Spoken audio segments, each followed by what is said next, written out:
ભાવનગર જિલ્લાના મહુવા શહેરમાં પડી રહ્યો છે ધોધમાર વરસાદ। શહેરી વિસ્તારમાં સાંજે વાતાવરણમાં અચાનક પલટો આવતા વીજળીના કડાકા બડાકા સાથે જોરદાર પવન સાથે વરસાદનું આગમન થયું હતું। સિઝનના સૌપ્રથમ વરસાદે જોરદાર એન્ટ્રી મારી છે।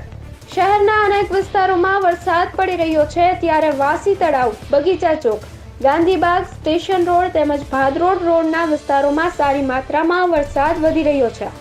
વરસાદી પગલે શહેરના રોડ રસ્તા વરસાદના પાણીથી તરબોળ થયા છે। શહેરીજનોને વરસાદ પડતા જ અસર થઈ છે। તેમને બફારો તથા અસહ્ય ગરમીમાં ઠંડકની રાહત પ્રસરી હતી। હોસ્પિટલ સામેના માર્ગ પર વરસાદ પડતા વરસાદી પાણી ભરાયા હતા, જેથી વાહન ચાલકોને મુશ્કેલીઓનો સામનો કરવો પડી રહ્યો છે।